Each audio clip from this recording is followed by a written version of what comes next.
The single blade against the darkness. The living bulwark that protects the weak. Champions of the Space Marines. Welcome, gentle listener. I am Baldermort, your faithful servant, and I wish to introduce you to the forces, factions, and faces of the Warhammer 40k setting. The grim darkness of the far future, where there is no time for peace. There is only time for war. If you wish to see the channel flourish, then like and subscribe. But do try to lend a hand with a comment. Not only do I find them interesting and often enlightening to read, but it would help me considerably. After the recent hack in November, YouTube likes me less. So, lend a hand if you have the time, and I have indeed earned your bounty. And today, we shall finally be discussing one of my favourite units in the entire Space Marine structure, the Champions. As usual, let us hear a wee tale before we get into the nuts and bolts of the lore. From the Bald Library, There Be Dragons. From the high walls of Fort 243, Colonel Terramon looked at the slow sunrise in resigned despair. In a few hours, the morning show would begin, a ritual he had despised from its first occurrence, but one that had to be performed. On the dust-strewn plains, a horde of orcs cavorted, laughed, and drank their vile grog as they prepared for the day's festivities. There was no other word that quite fit. They would become raucous after the event, then sally at his walls. But their victory did not make them more potent or driven. They would toast their big boss very heartily and laugh and jeer at the guard forces as they performed the ritual of attaching the loser's head to a stake. Then they would attack. And this all made them even sloppier than usual. When this was applied to the greenskins, it was quite some margin of ineptitude. Yet, there were so many of them, it barely mattered. But that barely was all that kept Colonel Terramon and his regiment alive, for now. He had been told to hold this position and await for reinforcements. He had chivied and boosted his men each day to hold on. The Emperor had not forgotten his warriors. Salvation was coming, he would tell them. But Terramon had a dark secret. He knew this to be a base lie. He had lost contact with adjacent fortresses 7 days ago. Planetary Command had gone silent 5 days ago. This meant his 213th Regiment could well be the last bastion of human strength on the entire planet. Alternatively, it could merely mean that something had happened to the comms arrays. But the orcs were never that skilled, never that capable in strategy or ability to cut off communications. They were dangerous, but they were a blunt instrument. And Terramon could not shake the rock-like feeling in his gut that they were all that remained of humanity on this world. 4 days ago, a massive orc had arrived amongst the enemy, and on that morning he had walked with an entourage to within range of the walls and began taunting the defenders in Gothic. A few snipers had attempted to take him out, but he was surrounded by some form of field. This was produced by his entourage, but none could get a shot at them either. After an hour of the orcs strutting and derision, the effect was noticeable. The colonel's men had shrunk back and looked doleful. The orcs were crushing the will of his men and women. So, the commissariat, witnessing this all, had demanded the right to answer the scum. And the event, began. Every day the orc boss would march out and begin its taunting. Then the doors of the fortress would open just wide and long enough for a single man to walk out to meet him. Commissar Talbot had been the strongest chance.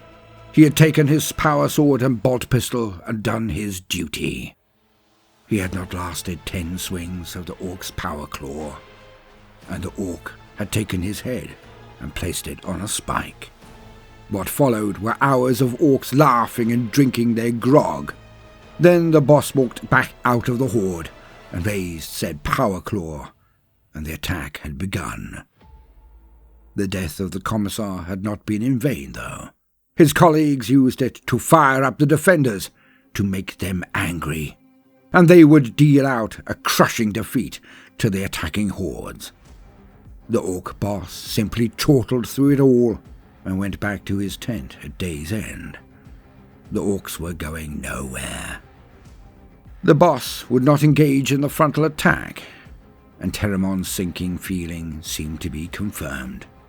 The greenskins had all the time in the world, because they had killed everyone else. Teremon wanted to call an end to it, but the commissariat refused point blank. And now 4 heads were on stakes outside of range. Teremon was running out of commissars. The sun poked over the distant mountains that marked the beginning of the plain, but Teremon's eye was drawn skyward. There was a light, a shooting star, he had thought. Was the Emperor sending a sign? Was this the day? Should he get his soldiery ready to make peace with their souls? But the star did not stop. It did not burn out, and it was getting closer. The autogun emplacements now tracked up at it. The star was headed towards his fortress. But he could see. It was a tear shape now. Colonel Teremon's vox bead screeched into life. "Sir, we are receiving Imperial idents. Whatever is coming at us, it's one of ours. It's..." But Teremon did not need them to say it. Like a vision from legend, he recalled it from his training at the Schola Progenium. He knew. His heart beat at a breakneck cadence as he drew his chain blade and pointed up at the descending teardrop. All around him followed his direction and witnessed it. "Men, women, warriors of Faramon, warriors of the Imperium, look, see! What did I tell you? The Emperor! He has sent his angels!" The exhausted faces around him now broke into grins, and cheering went up. The teardrop of metal came down in their open courtyard, and fire belched from its underbelly for a few seconds, only barely slowing it before impact. And then the cheering ended. For out of the drop pod walked one space marine. Just one. Teremon now walked as fast as he could, while remaining true to his oath, true to his station. He could not show his panic, his disappointment. He put both hands and boots on the sides of the stepladder and skimmed down it, landing as carefully as he could to remain dignified. He strode out to the solitary space marine in green armor. The marine had been looking around the defenses, but stopped his search as he saw the officer homing in on his position. He took off his helm and placed it under the crook of his left arm. The marine was gargantuan, black of skin and red of eye. Colonel Teremon knew what he was, but nearly skipped a step at the sight of such a terrifying visage. Teremon marched to his position and saluted. The marine returned the formal greeting. Alone, the colonel spoke candidly. "I am acting commander of Fort 243. Welcome, Astartes. I cede command to you as is required." The huge marine looked down impassively, then his face broke out into a massive toothy grin. He took the extra step and offered his hand to Teremon. Shaking it, The colonel could not help but feel like a child. His hand was engulfed within the grasp of the salamander. But there was no pressure. The giant was doing his utmost to not hurt him, and between the shake and the grin, Teramon found he could not hold back the whispered plea. "Although your presence is a blessing, I wonder what a solitary warrior, even an Astartes, can do to alleviate our situation." Teramon now stopped. He could not believe he had given his thought word. But the marine's smile did not break. His eyes twinkled as he nodded sagely and responded. "You are a fine leader of men, Colonel. All shall become clear. May I address your brave warriors?" Teramon saluted, and then turned to gather his troops, only to find that many had already begun to cluster around them. None had even seen a space marine, not with their own eyes. The marine then pitched his voice to all that could hear. "Brave sons and daughters of humanity, proud warriors of the Emperor's Astra Militarum, his sacred imperial guard. I am Brother Heras of the Salamanders chapter of Space Marines, and I speak for my company. Our battle barge has been in orbit for days now. We have witnessed your valor, witnessed your strength. We have left you here because you showed to us you could hold the Emperor's light in your eyes. You were his very wrath made manifest, and he is proud of you. Your courage has kept this orc warlord pinned here. It has permitted my brethren to claim the entire southern continent. As I speak with you, my brothers make haste to this place, but they will not be here immediately. We must hold for 4 more hours, perhaps longer, but not much." A cheer went up from all watching, basking in the words of this hero of the Imperium. He continued, "So, I was sent to you by my captain for 2 reasons. The first, to tell you of your impending victory, to rouse you to one last act of valor. Total victory is within your grasp. If we can hold them, you will be rewarded with witnessing the utter annihilation of our enemies." The cheer that came was even louder. "The second reason, to show the enemy what humanity is made of." He gave the guard another moment before continuing. "The hour approaches, brothers, sisters. I will need your courage one more time. Go to the ramparts, take up your weapons of war, and when the time comes, I will rely on you to assist me. Will you do this? Will you be my bulwark?" The answer was resounding, men and women shouting themselves hoarse in affirmation. Brother Heras then winked at the colonel before bellowing, "Open the gates!" He strode towards them as he secured his helm. All he carried was his holstered bolt pistol and a massive thunder hammer. Outside, the orc embassage had already begun its morning taunting. When the doors opened, the orcs cheered as usual, but their furore increased in pitch and tempo as they witnessed the power armor of the salamander walk from the gates. The orc warboss bounced up and down on the spot, pointing at the marine, sending his mobs into paroxysms of excited chanting and jeering. At last, a proper fight. The warboss continued strutting, most likely grog-infused, as the marine now burst into a jog, then a direct and full-on charge. Powering towards the orc warboss, he fired thrice with his bolt pistol, but each shot was wide. He was not aiming at the orc at all, but keeping it in place and giving it a false sense of superiority. The orc raised its own claw and charged him in return, firing its own massive cannon. Hera ducked under its raking deluge and slid onwards, attempting to strike the orc's legs. The power claw of the orc swooped down to block, both weapons discharging coruscating flashes of power as they clashed. The Marine righted himself and twisted, bringing his entire strength and weight into the next blow, which slammed into the power claw yet again. This orc was massive, a good foot or two taller and many times wider than the Marine before him. The hammer resounded and bounced back, the claw slamming forwards to attempt to carve the Marine in two. But the salamander twisted away with the force of the rebound, letting it carry him around and avoiding the orc's attack.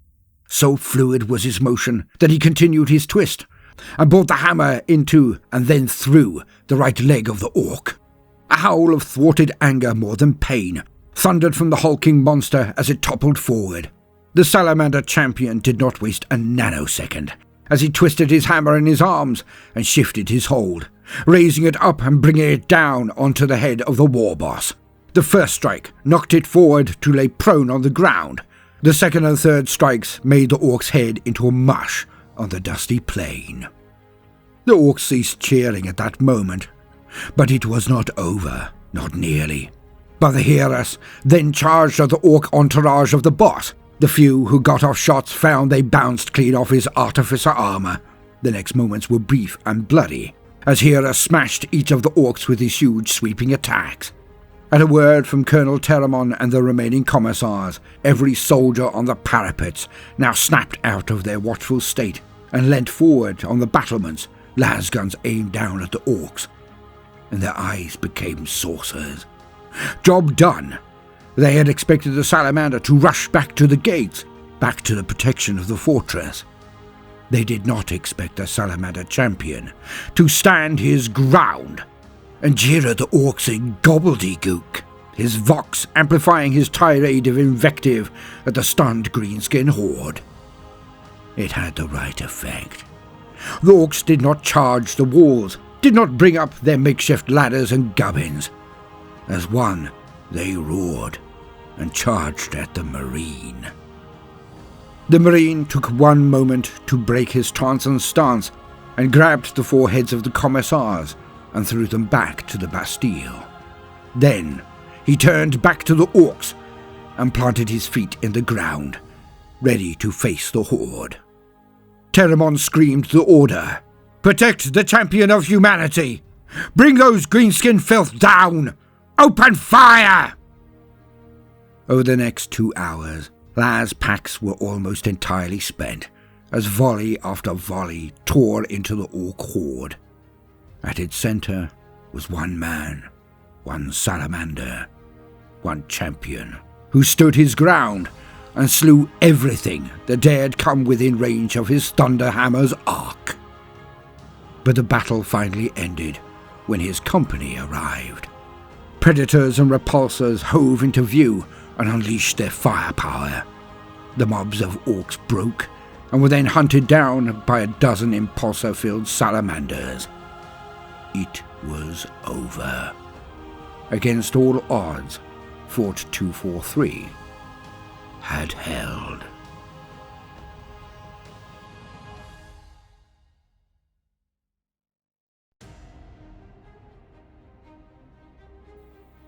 The champions of the Space Marines. Now one might think, surely, O Uncle Baldermort, there is only one, a champion.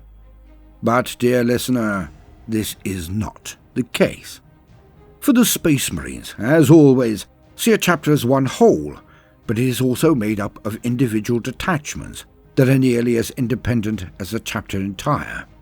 Of course, I speak of the companies. 100 fighting men under one single banner. And what company would be complete without its own champion? But what effectively is a champion, both chapter and company? Tracing its pedigree all the way back to the most ancient armies of antiquity, the champion is an incredibly important role. From the standard bearer of the Legion's Eagles to the mythic heroes of the Red Branch, there has always been a man amongst a congregation or formation of warriors who is seen as a paragon of martial excellence. It is his example that inspires the troops around him. He is not a commander, not even a non-commissioned officer, and holds no formal authority over his fellow men. Yet, with his every action, he is the very heart and soul of the regiment, company, or entire army. The champion is the one who is sent to the duels the chapter master should not involve himself in. Yes, I know. We are punished with tales of chapter masters like Dante and Calgar, leaping out of their command chairs and wading into battle at the drop of the merest slight. But effectively, this is a new predilection to hero hammer that I find tiring. For the captain and chapter master are indeed mighty warriors, and should often lead from the front, but this is more on the strategic level, not the tactical. They should appear in the crux points of battles, riding into the fray when their forces are on the verge of defeat or breaking, like Gaius Julius Caesar, my geezer, storming into the gaps on the White Charger at the Battle of Alesia to turn the tide.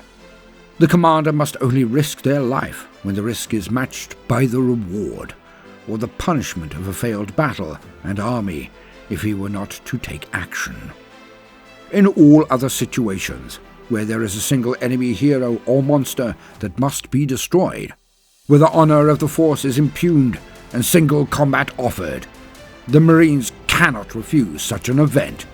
Their warrior culture and honor is the life's blood of the force, chapter or company. Honor that has taken millennia to entrench, but can be wiped away in a single instance of cowardice or simple refusal to meet a challenge. Calumny can be heaped on a chapter if their virtue is thus diminished.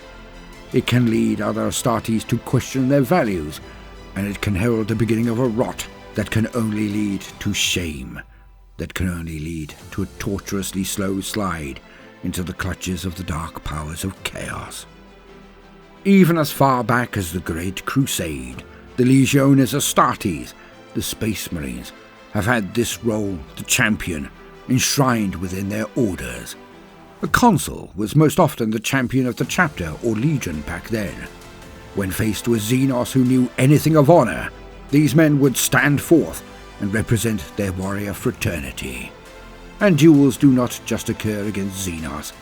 Clashes of champions are as likely with fighting traitor Marines as well, although it purely depends on the warband and legion of the traitors to see if they will actually hold to the conventions of the legendary mano a mano, the single combat to the death. Even so, champions also decide matters between chapters when their collar is raised, and there is no way around the issue but blood. In those few cases, then it is a vast affront to the Emperor to expend hundreds of Marines when a single man can represent their chapter entire. Never forget that the Marines are not standard baseline humans. All masculine drives have been removed to focus on the one goal, the one drive. The Marines have no family. They have no paternal urge or realization thereof. They do not crave money or position or power. Their only goal and drive is for honor in battle, to serve their Emperor with their lives, and if needed, to give them for him. Thus, to the Space Marines, honor is all. All. The champion of the company will usually be a shadow of the commanding captain. The chapter master will likewise have his champion amongst his honor guard. They are the best of the best, but not in command or tactical acumen. They are simply the best at what they do, and that, dear listener, is killing. A champion can be tasked with separating himself from the commander's honor guard to shore up a segment of the battlefield where morale is shaky. Can be sent to hunt the field for enemy heroes or monsters, just as Sigismund was tasked to do during the Siege of Terror. And of course, they're the finest blade that protects the commander, the captain or chapter master, should an enemy attempt a decapitation strike. Now the champion is attired in the finest armor the chapter owns, usually artificer. They have the best weaponry also, with relic blades, power swords or other master-crafted melee weapons being a must, Many will be equipped with a combat shield, if they are still firstborn. The newer Primaris chapters will have equivalents, of course. But the role of the champion is not only in combat. As a virtuoso of the chapter, they are respected and take up position with the chaplains during many high rites of the chapters and companies, assisting to officiate at the most important moments of the Marines' lives. They assist in the raising up of neophytes to battle-line brothers, the promotion of a Marine to a rank of command. Most of the chapters, be they codex compliant or no, have their own rights, culture and responsibilities that make them distinct from their brethren Marines, and the uses and duties of a champion are as varied as 1,000 chapters of Space Marines.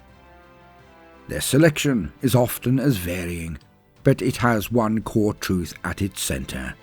The champion must be the best warrior in the order he represents.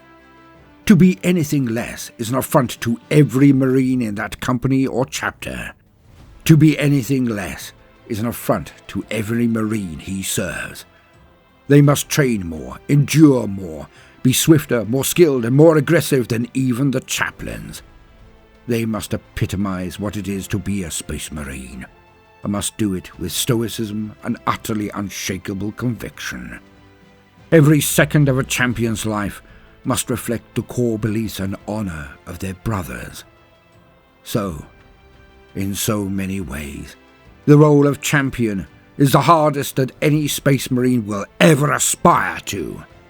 For even amongst the angels, the champion must be the very personification of honor and death. Now I stated that this entry would be about the heroes of the Space Marines, so let us discuss the others.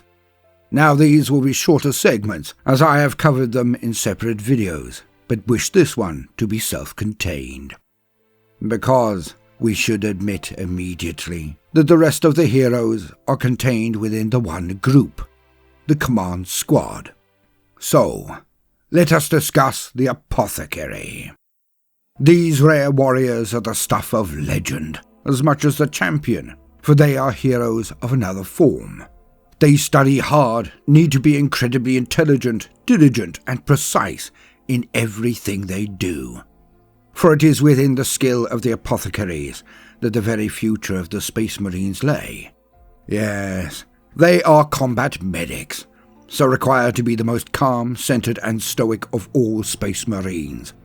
To fight and crash chainsword on blade is one thing. To sit in the mud of a chaotic battlefield and attempt surgery is quite another. An apothecary must be a whirlwind of martial power, it is true, but this is so they can defend the wounded and even carve a pathway to the dying or dead. Yet, they must also be able to ignore all around them while still being aware of it, while they ply their trade. Space Marines are exceptionally tough, as we know, can sustain wounds that would cripple or kill an entire platoon of standard humans. When one is laid low, it is often the case that they can be saved and returned to the battle in the near future. But this requires an apothecary to endure fire and danger while performing the surgery. Yet this is not all. An apothecary is the only Space Marine able to extract the gene seed from a fallen brother. Hence, he must go to where they are, rush headlong into the darkness, and avoid enemy firepower while getting to the bodies of his fallen brethren. Then he will use his narthecium to drill through the armor and take out the blessed gene seed. For without the gene seed, there are no more Marines. It is the very stock by which a chapter will live on or die out entirely. Where a company or chapter champion must have unflinching skills and prowess, the apothecary must have a regal detachment from everything occurring around them. Cool as a cucumber, as we used to say in Blighty. And they must be restrained. They must be able to watch their brothers fight and die, and not do what is the most natural thing for an Astartes. They must forego immediate vengeance to complete their task. An unenviable position for most of the Marines, thus showing the discipline and strength that the apothecary must hold true at all points. Hence, They are amongst the command squad and venerated by their chapter and companies. Now we get to the standard bearer, or the ancient, as they are now dubbed after Rabute Gilliman's update to the Codex Astartes. Like all in the command squad, the man who holds the chapter colours, their banners and pennants of pride, must be a marine of a different sort. He is indeed a paragon of martial perfection, a veritable cardinal of kickassery. But he is not the champion. He must be willing to weather any fire, endure any hardship, be willing to charge certain death should it be called upon. The chapter or company banner must never touch the ground. It must never falter, must never fall. And the merest threat of this occurring is to a Space Marine the equivalent of a cornucopia of combat drugs to any other fighter.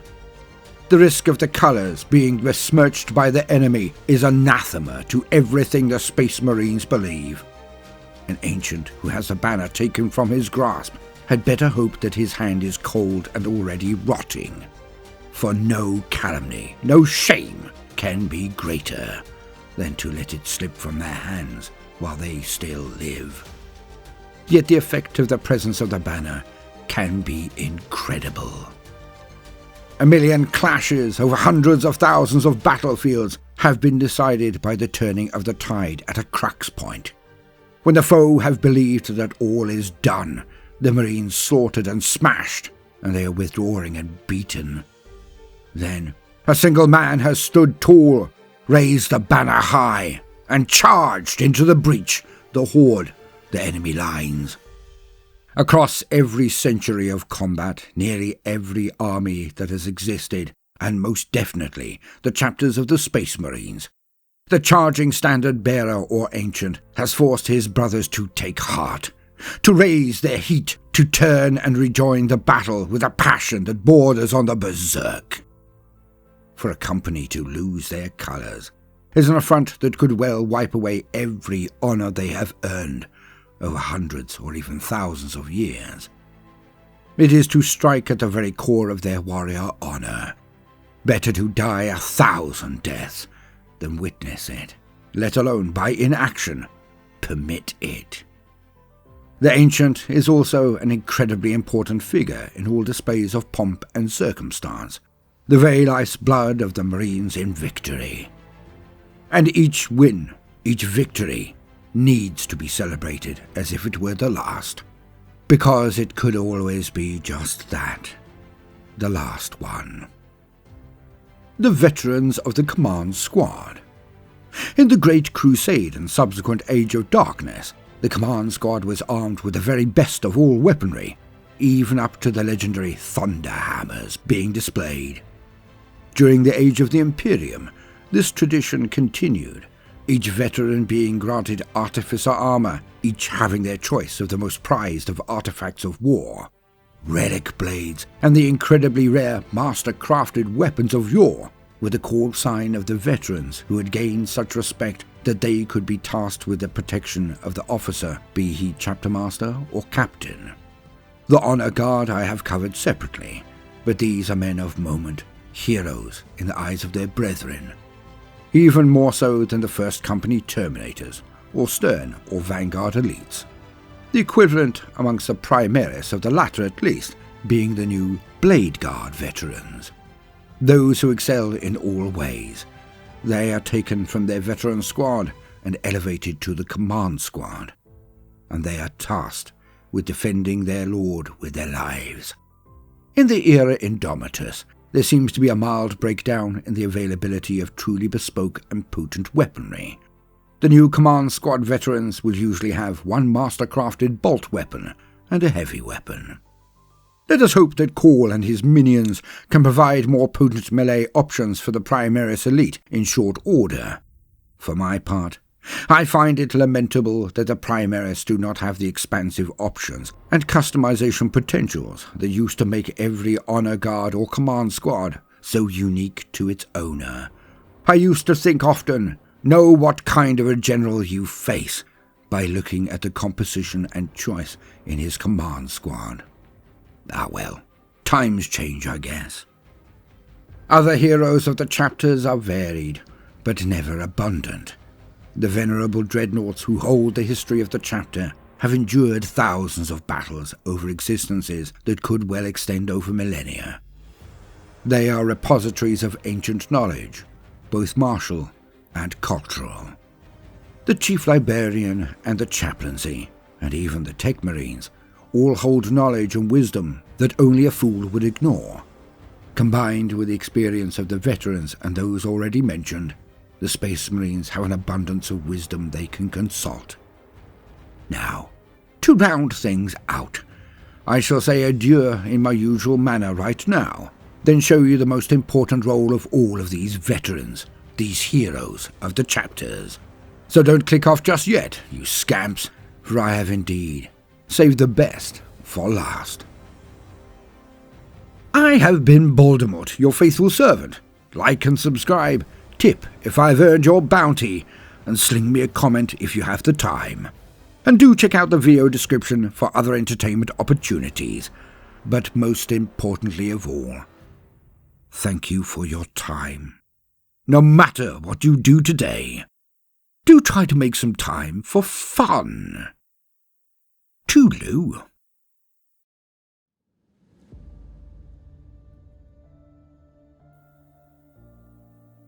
From the Bald Library, Concilium. Chapter Master Rollo stood at the centre of the strategium. Around him were the very heart and soul of the chapter. Stood next to him were the chief apothecary, librarian and chaplain, and his ever-present command squad veterans just behind. Before this vision were stood men who represented, when combined, thousands of years of experience. He saw the company captains and their lieutenants, the first company in its entirety, Vanguard, Sternguard and Terminator veterans. Amongst them was venerable Dorthon and Samnas, dreadnoughts roused from their slumber to be part of this very deliberation. The chapter master formally saluted all, and then began. Brothers, we face a juncture, a turning point. As always, we face an existential threat. Behind him, a holographic display sparked into life, displaying the image of a dark and wind-blasted world. What you see is Gallimachus 5, at the very outer reaches beyond our mandate. It is just within the territory of our cousin chapter, the newly forged Blades of Righteousness, Primaris all. The Imperium lost contact with the Gallimachus system 3 decades ago. Its tithe was trifling, so it was not overly noted. Navis Imperialis have recently performed a deep patrol, and revealed that Gallimachus is a site of a Necron awakening. The Blades of Righteousness have amassed a considerable amount of support from their mandate, Astra Militarum, Sisters of the Adeptus Sororitas, and even Night House Traven. They are preparing to strike at this threat. The Tomb World could be decades away from becoming operational, centuries before it is a threat to local systems. Could be. And here is the issue, my brethren. The Blades of Righteousness have issued a call to arms, to us. In a very candid message, their chapter master explained their issue. They are a new chapter. They've been fighting traitors, cultists, demons and Xenos, but they have never fixed crosshairs over the soulless legions. And they know we have. As stated, they were candid. He requested officer support and our heavy elements of war. The entire congregation of Marines shifted, glanced at each other. This was no small thing. My brethren, I have discussed this with the highest echelons, but now we come to the greater chapter veterans, those who may one day be burdened with command. We have deliberated and identified the most pertinent issues and only practical responses. We are recovering our numbers and effectively stand at no more than 5 companies strong. We have been given the ability to create primaries, but we are at least a dozen years out from full replenishment when we consider existing operational attrition, the cost of defending our mandated realm. The Mechanicum have transferred so many production lines to the new equipment, the new patterns, and the Codex has been adjusted to match. Thus, we cannot replace anything that is lost, but the Necrons get stronger every day. So, we have two options. Option 1, we delay. We build our Primaris forces and drill them for combat. We requisition the local forces for large field engagement, but make sure we have enough to survive should the casualties be high. This will delay things by up to 5 to 10 years. Option 2. We go now. But we go with every brother, every transport, dreadnought, tank, and relic lord of war we possess. We take everything and everybody who will answer the call from our realm, and we end the matter in one lightning campaign alongside the Blades of Righteousness. Because if the Necrons can survive our initial attack, then very likely anything held back may well be annihilated as the Necrons expand out. Both courses of action have unenviable risk, but these are the times we live in. And brothers, this is not a decision to be made by a chapter master alone. We decide the very future of our order, a fraternity that has lasted over 6,000 years. So, each of you will have your time. I will hear you out, and then together we shall decide.